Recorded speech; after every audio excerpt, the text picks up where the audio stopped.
DTF operator dito sa RP Lipa. Nagamit po namin ang DTF machine ng halos araw-araw po na may 84 meters po.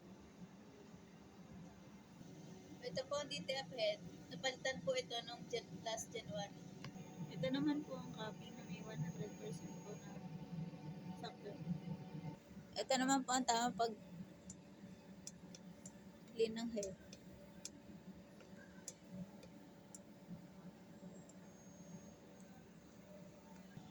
Pagkatapos po i-head clean, dapat po nililinis ang wiper.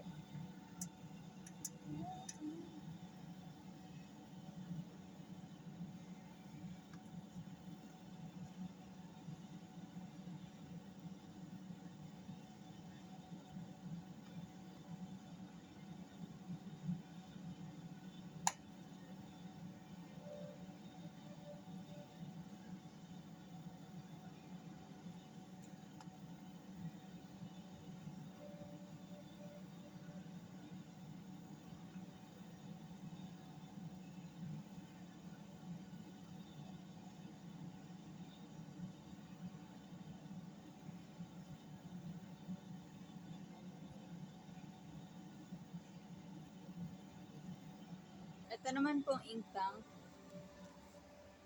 at ang waste tank.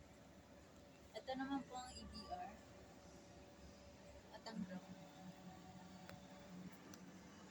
Ito naman po ang aming DTF supplies. Kompleto naman po. At ito naman po ang use namin na supplies. Ito naman po ang DTF plug sheet.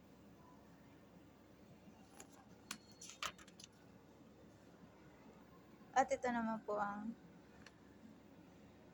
consumable monitoring namin. Ilama po.